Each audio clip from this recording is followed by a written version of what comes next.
बिस्मिल्लाहिर्रहमानिर्रहीम। अस्सलाम वालेकुम। Welcome to my channel. उम्मीद है कि आप सब खैरियत से होंगे। हमने स्टार्ट किया है फॉर्मोलॉजी के लेक्चर्स इन उर्दू हिंदी। 11 लेक्चर्स हमारे कंप्लीट हो गए। आज हमारा लेक्चर नंबर 12। आज हम सीखेंगे वेन डायग्राम। वेन डायग्राम्स क्या होते हैं? इसमें जो हमने 4 स्टैंडर्ड फॉर्म्स की थी ना कैटेगोरिकल प्रेपोजिशंस की, all S are P, no S are P, some S are P and some S are not P. आज हम क्या सीखेंगे? इसके डायग्राम्स बनाना, वेन डायग्राम्स बनाना। हमने पिछले लेक्चर में भी सीखे थे, लेकिन आज हम इसको रिवाइज करेंगे क्योंकि आज का हमारा कंप्लीट लेक्चर वेन डायग्राम्स के ऊपर ही बेस करता है। देखें कंट्रोल, ये हमारे पास क्या है? All S are P, all S are P. All S are P में हमने क्या पढ़ा था? ये कौन सी, इसका लेटर नेम क्या होता है? ए। लेटर नेम इसका ए होता है। और इसमें सबसे पहले एक बात याद रखें, जो शेडेड एरिया होता है उसका मतलब होता है एम्प्टी एरिया।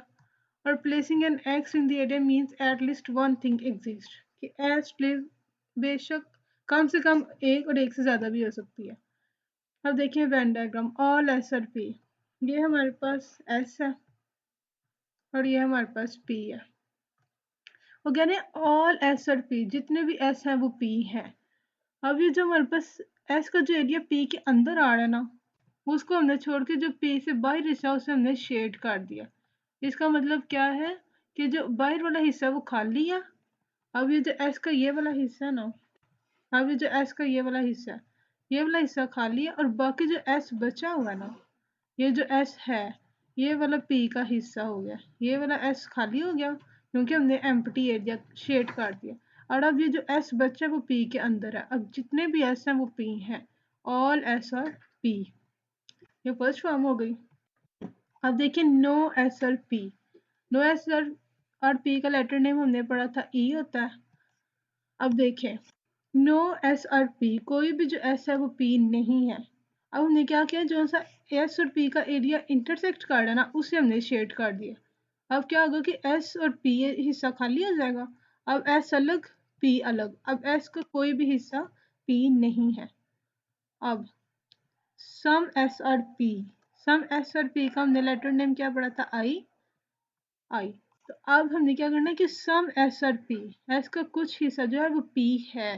अब हमने इधर क्या लिख दिया? क्रॉस। इसका क्या मतलब होगा? एटलीस्ट वन थिंग एग्जिस्ट, कि इसमें कोई ना एक चीज या एक से ज्यादा एग्जिस्ट कर ही रही है। सम एस और पी, एस का कोई ना कोई हिस्सा पी में मौजूद है। अब फोर्थ फॉर्म हमारे पास आ जाती है सम एस और नॉट पी। इसका लेटर नेम होता है ओ। अब हमारे पास बात आ जाती है know some S are not P. इसका लेटर नेम हो गया ओ। अब क्या करें? सम S are not P, P नहीं है। तो ये जो एस का ये वाला हिस्सा है ना, ये पी से बाहर है। इसका एस का पी से कोई लिंक नहीं है। इस वजह से हमने आउटसाइड द एरिया क्या है? क्रॉस लगा दिया। अब क्या होगा? सिर्फ ये वाला हिस्सा, ये वाला हिस्सा जो है इसमें एटलीस्ट वन थिंग एग्जिस्ट करेगी, लेकिन नॉट पी, लेकिन इस एस का पी से कोई लिंक नहीं है। ठीक है, ये हमारी वेन डायग्राम्स है। देखिए एक बार यहाँ पे भी देख लें। यहाँ पे ऑल एस और पी, इसको हमने शेड कर दिया। अब जितने भी एस हैं वो पी हैं। अब इसमें क्या है? नो एस और पी। अब एस का जो हिस्सा पी के अंदर आ रहा है उसे हमने शेड कर दिया। इसका क्या मतलब? अब एस और पी अपना अपना किरदार अदा करें, इसका आपस में कोई लिंक नहीं है। अब सम एस और पी, अब यहाँ पे हमने क्या किया? सम एस और पी, एस का जो हिस्सा आ रहा है ना पी में उसमें हमने क्रॉस लगा दिया। इसका मतलब एटलीस्ट वन थिंग एग्जिस्ट, एक चीज, कोई एक या एक से ज्यादा चीज इसमें आ रही है। अब four one is some S are not P. अब हमने क्या किया? नॉट पी क्या मतलब? पी इंक्लूड नहीं है। इसका मतलब इससे हमें कोई लिंक नहीं। सम एस की बात हो रही है, इसमें हमने लगा दिया क्रॉस। अब इसमें भी एक या एक से ज्यादा चीजें एग्जिस्ट कर रही हैं। ये हमारे वेन डायग्राम्स हो गई। अब हमारा नेक्स्ट टॉपिक स्टार्ट होता है मॉडर्न स्केयर ऑफ ऑपोजिशन। इसका क्या मतलब है? Using the modern square of opposition to determine the true value of an argument. अब ये हमारी जो ट्रुथ वैल्यूज होती है ना, ये हमें इस टेबल की बेस पे, इस डायग्राम की बेस पे हम बताएंगे कि कौन से आर्ग्यूमेंट ट्रू है, कौन सा आर्ग्यूमेंट फॉल्स है। देखें ए एंड ओ के दरमियान कौन सा रिलेशन आ रहा है? ए एंड ओ के दरमियान कौन सा रिलेशन है? कॉन्ट्राडिक्टी, और ई और आई के दरमियान भी कॉन्ट्राडिक्शन है, ए और आई। इसको हम देखते हैं, फर्दर डिस्कस करते हैं। सबसे पहले देखिए कॉन्ट्राडिक्टरी रिलेशन का क्या मतलब होता है। If two prepositions are related by contradictory relations, they necessarily opposite the truth value. अच्छा, यहाँ पे क्या कह रहे हैं कि अगर किसी दो prepositions के दरमियान हम पढ़ रहे हैं कॉन्ट्राडिक्टरी रिलेशन, इसमें हमने ये बताया कि two prepositions are related by the contradictory, अगर दो preposition जो है वो रिलेट किए जाने कॉन्ट्राडिक्टरी रिलेशन के दरमियान, कि अगर एक समझे एक ये preposition है और एक ये, दो preposition है, अगर उनके दरमियान कॉन्ट्राडिक्शन पाई जाएगी ना, तो उसकी कंडीशन क्या होगी, they necessarily opposite the truth value, उनकी जो ट्रुथ वैल्यू होगी ना वो ऑपोजिट होगी। अब मतलब अगर ये ट्रू होगा फर्स्ट प्रपोजिशन, तो सेकंड प्रपोजिशन फॉल्स होगा, और अगर ये फॉल्स होगा तो फिर ये ट्रू होगा, कि मतलब उनकी जो ऑपोजिट होंगे ट्रुथ वैल्यूज। अब देखें कि ए ऑल एस और पी, इसे हम कहते हैं ऑल एस और पी, ये हमारे पास होता है ऑल, इसे हम कहते हैं नो,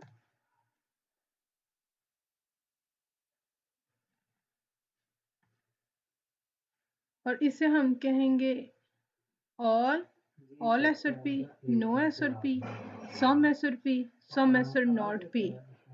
अब जो हमारी कॉन्ट्रडिक्शन पाई जाती है ना, वो ए और ओ के दरमियान पाई जाती है, कि अगर हम यहाँ पे कहते हैं ऑल एस और पी, कि जितने भी एस हैं वो पी हैं, और इधर हम कहते हैं some S are not P, हम इस चीज यहाँ पे जिस चीज का क्लेम कर रहे हैं कि ऑल एस और पी, तो यहाँ पे हम उसी चीज को ऑपोजिट कर रहे हैं, some S are not P. ठीक है, तो यहाँ पे अगर हम कोई आर्ग्यूमेंट ट्रू कह रहे हैं, तो यहाँ पे हम उसी को निगेट कर रहे हैं। और अगर हम कहते हैं नो एस और पी, नो एस और पी, तो साथ ही हम इधर कह देते हैं आई में सम एस और पी।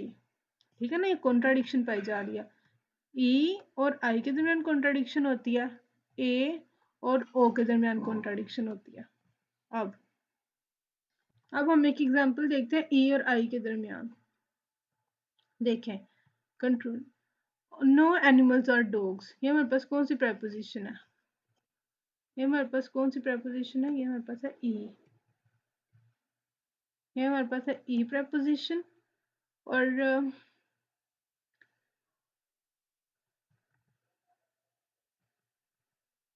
ये हमारे पास ई प्रेपोजिशन है, और ये हमारे पास आई प्रेपोजिशन है। अब जरा देखें हम क्या कह रहे हैं, नो एनिमल्स आर डॉग्स, कोई भी जो एनिमल है वो डॉग नहीं है। अब साथ ही हमने नेक्स्ट स्टेटमेंट में क्या दिया है, सम एनिमल्स आर डॉग्स, कि जिस चीज़ का हमने पहले बात की है, जिस चीज़ को हम कह रहे हैं कि नो एनिमल्स आर डॉग, एक चीज़ का हमने क्लेम किया ना कि कोई भी एनिमल जो है वो डॉग नहीं है, तो अगले स्टेटमेंट में हम कह देते हैं कि सम एनिमल्स आर डॉग, कि कुछ एनिमल जो है वो डॉग हैं। मतलब एक चीज़ को हमने यहाँ पे कहा और उसी को हमने यहाँ पे रिजेक्ट कर दिया, एक चीज़ हमने यहाँ पे एक्सेप्ट की और उसी चीज़ को हमने यहाँ पे क्या कर दिया, रिजेक्ट। तो अगर हम फर्स्ट स्टेटमेंट में कुछ एक्सेप्ट करें और नेक्स्ट स्टेटमेंट में उसे रिजेक्ट कर दें, तो ये हमारे पास होती है कॉन्ट्राडिक्शन। ठीक है, अब देखिए ए और ओ के दरमियान, हमने पहले देखा ई और आई के दरमियान कॉन्ट्राडिक्शन है, अब हमने देखना ए और ओ के दरमियान कॉन्ट्राडिक्शन। अब हमने क्या कह दिया, ऑल एनिमल्स आर डॉग्स, कि जितने भी एनिमल्स हैं वो डॉग हैं, ये a proposition, some animals are not dogs, तो फिर हमने ये ओ प्रपोजिशन, कि एक चीज़ को हम यहाँ पे एक्सेप्ट कर रहे हैं और साथ ही नेक्स्ट स्टेटमेंट में हम उसे रिजेक्ट कर दें, ये हमारे पास क्या होती है, कॉन्ट्राडिक्शन। ये तो हो गई ना। इसमें हमने क्या कहना होता है कि अगर ये वैल्यू ट्रू है तो फिर ये क्या होगी, फॉल्स। ठीक है, और अगर हम ये कहते हैं कि ये वैल्यू फॉल्स है, इसकी ट्रूथ वैल्यू फॉल्स है, तो फिर ऑटोमेटिकली इसका क्या होगा, ट्रू होगा। ठीक है, ये हमारे पास आ गई कॉन्ट्राडिक्शन। लेकिन जो ए और ई के दरमियान है ना ट्रूथ वैल्यू, ये हम डिटरमिन नहीं कर सकते, ऑल एस और पी, नो एस और पी। अब हम ये नहीं बता सकते कि कौन सी वैल्यू ट्रू है, इस वजह से ये अनडिटर्मिन्ड है। ए और आई के दरमियान भी यही सीन है, ऑल एस और पी, सम एस और पी। तो इसमें भी यही है, हम ये नहीं कह सकते ये वाला ट्रू है या फिर ये वाला ट्रू है, इस वजह से इसे हम क्या कहेंगे, अनडिटर्मिन्ड। ये लॉजिकली अनडिटर्मिन्ड है, आई और ओ के दरमियान भी और ई और आई के दरमियान भी। कॉन्ट्राडिक्शन क्लियर हो गई। अब देखते हैं इमीडिएट।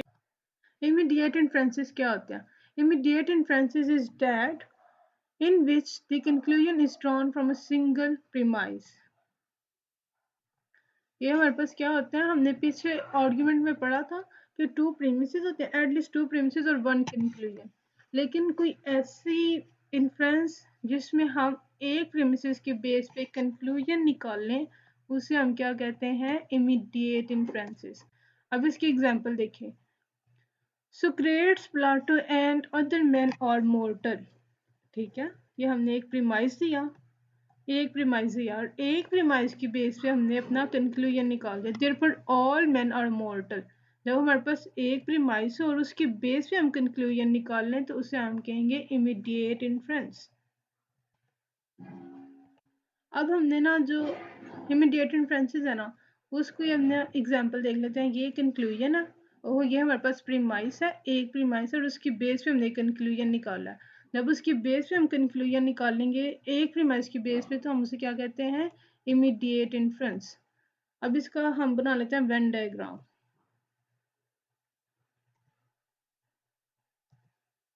देखें,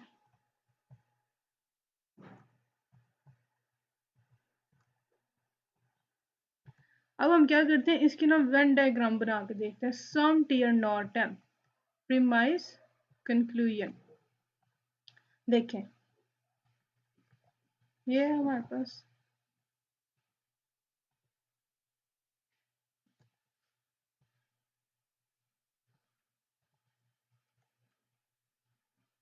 अब देखें, some T are not M, some S are not P. तो ये हमारे पास एस है, ये हमारे पास पी है।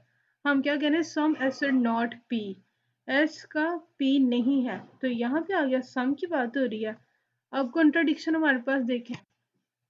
अब ये क्या, it is false that all T are M, ये हमारे पास ए हो गया। अब वो क्या करें, ए फॉल्स है, ऑल टी आर एम, तो ए के ऑपोजिट पे क्या होगा, ए के ऑपोजिट होता है हमारे पास ओ। ए और ओ के दरमियान कॉन्ट्राडिक्शन होती है, ई और आई के दरमियान कॉन्ट्राडिक्शन होती है। अब वो क्या कहना है, इट इज फॉल्स, कि अगर ए फॉल्स है तो फिर ओ ट्रू होगा ना। तो अब हम क्या बनाएंगे, ओ की भी क्या बनती है, ओ का क्या मतलब होता है, सम एस नॉट पी, तो ये भी यहाँ पे आ गया। अब ये वाली और ये वाली दोनों डायग्राम सेम है, इस वजह से हम क्या कहेंगे, ये हमारे पास ट्रू है, ये आर्ग्यूमेंट हमारे पास ट्रू है। ठीक है, हमने क्या किया, सम टी आर नॉट एम, सबसे पहले उसकी डायग्राम बनाई, फिर हमने कहा इट इज फॉल्स, ये हमारे पास गलत स्टेटमेंट है, that all T are M. All T are M तो हमने क्या पढ़ा था, अगर एक की कॉन्ट्राडिक्शन में हमने यही पढ़ा था ना, अगर ए ट्रू होगा तो ओ फॉल्स होगा, अगर ए फॉल्स होगा तो ओ ट्रू होगा। अब कहना है कि ए फॉल्स है, ए फॉल्स है, तो ट्रू क्या होगा, ओ ट्रू होगा। फिर हमने क्या, ओ का क्या मतलब होता है, सम एसर नॉट बी, तो इसका भी यही डायग्राम बनेगी, दोनों के डायग्राम सेम है, इस वजह से ये आर्ग्यूमेंट क्या है, वैलिड है, ट्रू है। ठीक है, अभी it is false that all M are C, एक मिनट,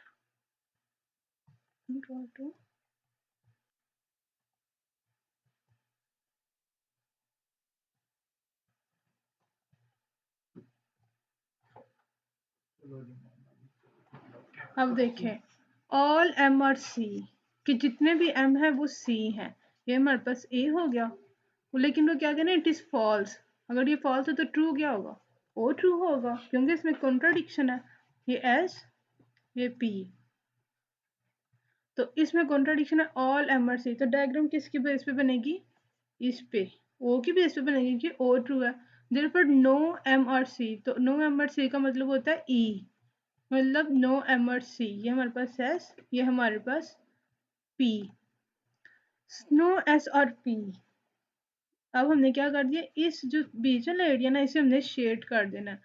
क्या हम कह रहे हैं, एस का कोई भी हिस्सा पी नहीं है, नो एस और पी, कोई भी एस पी नहीं है, नो एम और सी, इस वजह से हमने इसे शेड कर दिया।